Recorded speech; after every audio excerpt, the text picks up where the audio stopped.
Leadership, leadership, leadership.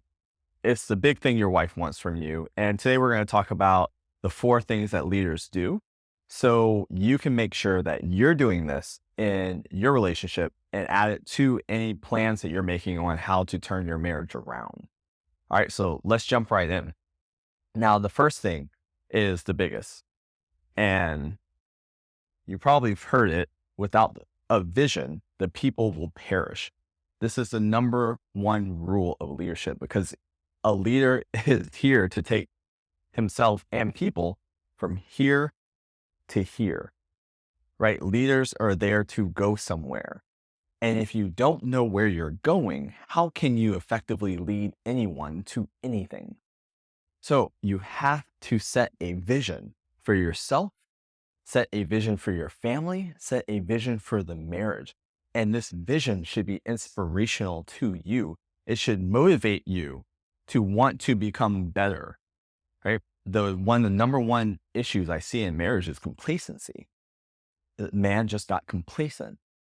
You can't be complacent if you have a vision that you're working towards that's compelling, that's inspiring you, that will motivate you to show up every day. Okay? The vision is a fuel, it's inspiration. The vision lets you know where you're going. And when she sees that you have a vision and you're working towards it and that you're unfolding, like it's unfolding, it's coming forward, you are actually creating it. She sees those results. She will begin to see you progressively more as a leader, right? So leadership is also about results. The results are you creating your vision. And the more that you're creating, the more results you're creating as a leader, the more she will trust you. If you're wondering how to build back up trust, it's by leading and specifically by creating the vision. All right. Next thing, leaders. They make decisions. And this is a big one, right? Chances are you stopped making decisions in your marriage. You started asking her to make decisions, which is de facto making her lead. She does not want to lead, right? She wants you to lead. It's why she's in a marriage with you. It's why she first decided to be with you, because she saw you as a capable leader, as somebody who could help create the vision, whether it's a vision that you guys talked about together in the beginning, or is a vision she has in the back of her mind, right? But she saw you as capable, and she wants you to make decisions that will lead to the vision. So you have to make decisions. You can't be a pleaser. You can't be like, oh, well, she's very particular and it's easier to just let her decide. Or I just got home a long day from work. I don't really want to make any decisions. I'm just going to let her decide what we have for dinner. Like, stop it. Make decisions. Make decisions. Make decisions. All right. Number 3,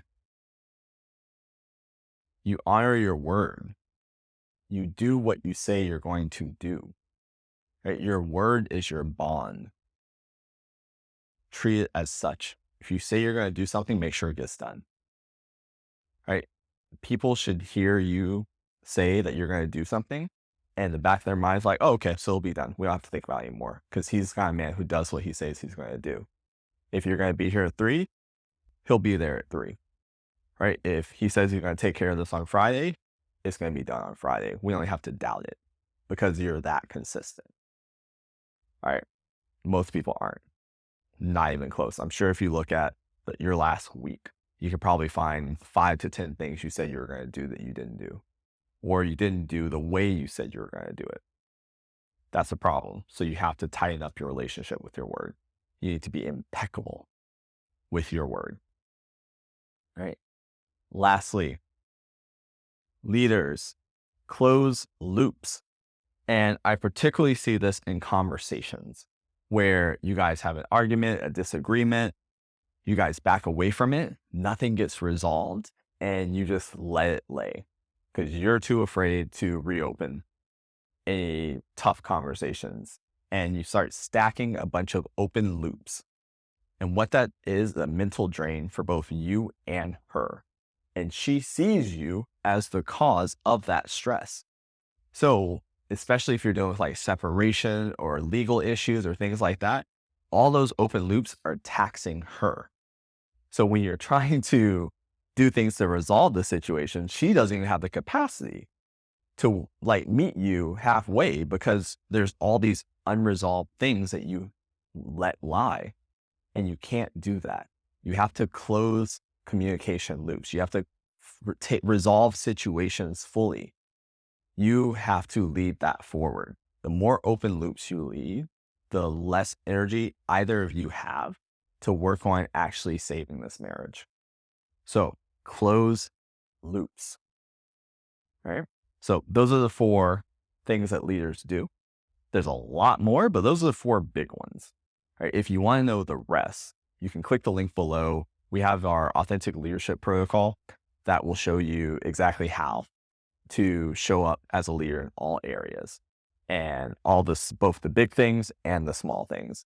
Click the link below, go ahead and grab that, and I'll see you on the next video. Take care.